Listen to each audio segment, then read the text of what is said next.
The story of Donna Drake, the star who fooled Hollywood, is one of ambition, secrecy, and the harsh realities of a racially divided society. Rising to fame in an industry that demanded conformity, Drake built a successful career by hiding her true racial identity. Publicly presented as a sultry Latina, she was, in fact, African American, a secret she kept to navigate the limited opportunities available to black women in Hollywood at the time. Her rise to stardom was marked by both triumphs and setbacks. But her personal and professional struggles would ultimately reveal the immense cost of her carefully crafted deception. Donna Drake. Early life. At the height of her fame, Donna Drake's life took a dramatic and devastating turn when she discovered she was pregnant, a revelation that wasn't a joyful one. Instead, it unearthed a dark secret that had defined her life and ultimately contributed to her untimely death. Behind the glamorous persona of Donna Drake, a talented and vibrant performer of the 1940s and 50s, lay a hidden truth.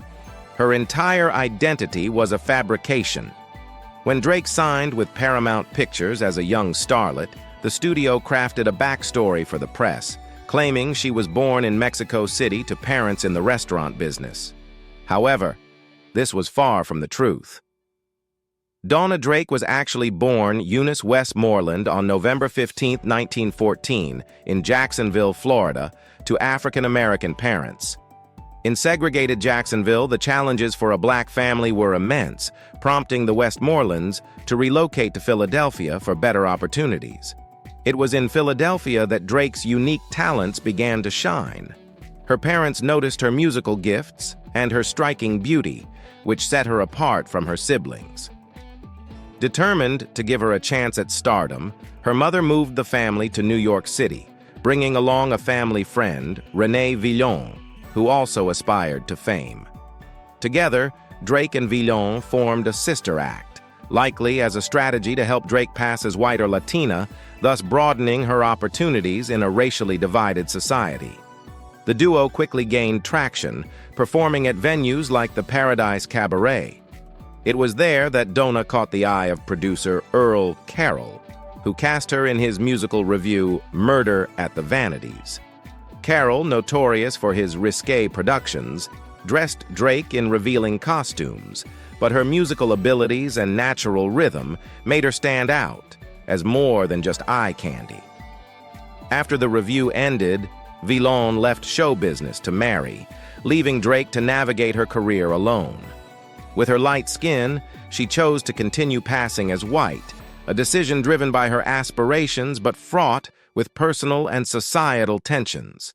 As she performed in nightclubs, Drake encountered a mix of colorful characters, including the notorious mobster Louis Pretty Amberg. Despite his violent reputation, he was infamous for stabbing comedian Milton Berle with a fork. Drake chose to date him, a decision that added further complexity to her already tumultuous life.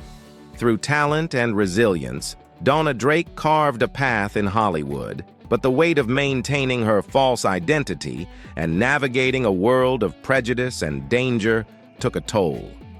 Her story, both inspiring and tragic, underscores the challenges faced by those forced to hide their true selves in pursuit of success. Strike Me Pink, the new lover of Drake, Lou Amberg, was very kind to her in terms of presence and attention, yet she had to be careful to avoid getting on his bad side because of his explosive temper. During the time that she was in California filming Strike Me Pink, she embraced her Latina identity and even took on the moniker Rita Rio. It is ironic that the novel Strike Me Pink was about fictitious mobsters, but Amberg lived in a hazardous real-life version of that milieu.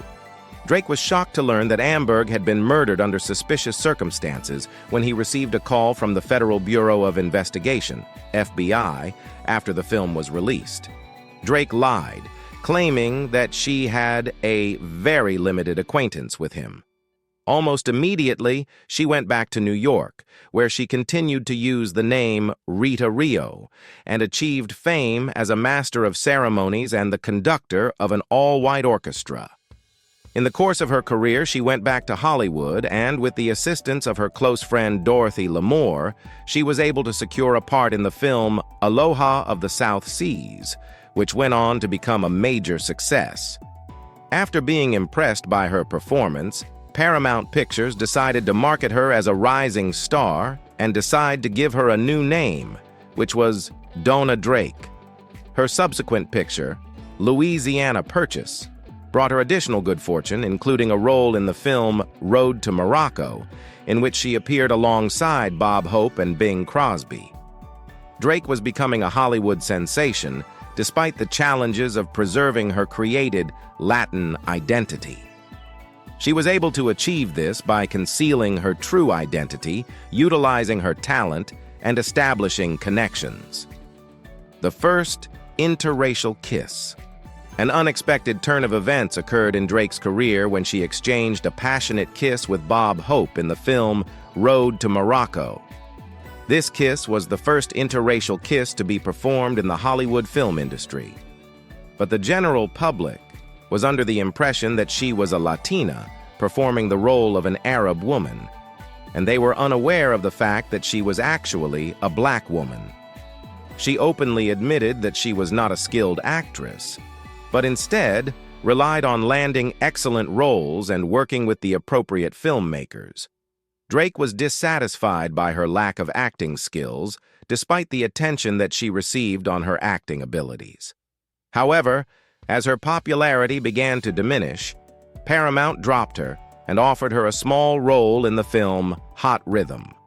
This was the beginning of a meeting with costume designer Billy Travilla that would prove to be fateful. Following a whirlwind relationship that lasted for 10 days, they tied the knot in 1944 in a ceremony that was illegally multiracial. In the midst of his financial struggles following his departure from Paramount, Drake discovered fresh prospects and was offered a leading role in the film So This Is New York, which ultimately failed to meet the expectations of both critics and audiences alike. Despite this, her career was far from ended, and later on, she received accolades for the picture from director Martin Scorsese. Nonetheless, this did not diminish the impact that the film's failure had on her immediate prospects. Beyond the Forest. Drake's career and personal life were marked by constant struggles as she battled both the demands of Hollywood and the complexities of her racial identity. Despite facing numerous failures, she continued to push forward, hoping for a breakthrough. Beyond the Forest. Her film with Bette Davis was another disappointment, and Drake's health began to deteriorate, eventually diagnosed with epilepsy. At the same time, she found herself pregnant, a new chapter that came with its own anxieties due to her ongoing concealment of her true ethnic background. However, she gave birth to a daughter, Nia Travilla, and continued to work, landing a role in Kansas City Confidential, which was a success. Meanwhile, her husband's career skyrocketed as he worked closely with Marilyn Monroe, designing her famous costumes, including the iconic white dress from The 7-Year Itch. Tension grew in their marriage, leading to a separation in 1956, although they remained legally married for the sake of their daughter. The separation, coupled with her personal struggles, marked the beginning of Drake's decline in both her career and mental health. By the 1960s, Drake's health issues and the stress of hiding her true identity took a toll. In the late 1960s, she made the heartbreaking decision to give up custody of her daughter, Nia. Over the following decades, she withdrew from public life, making rare appearances until her final public sighting in the 1986 Macy's Thanksgiving Day Parade. Drake passed away in 1989 due to respiratory failure and pneumonia. Drake's choice to hide her true racial identity was a result of the social climate of her time, where interracial marriages were illegal and black women had limited opportunities in Hollywood. often relegated to stereotypical roles. While her decision allowed her to pursue her ambition, it came at a great personal cost. The secret she kept about her heritage caused a rift with her family, and many of her milestones, including her marriage and the birth of her daughter, were clouded by the lie. In the end, the price of fame was immense, and Drake's story stands as a powerful reminder of the racial and social challenges faced by individuals in Hollywood during that era. Thanks for watching. Subscribe the channel and hit the bell icon.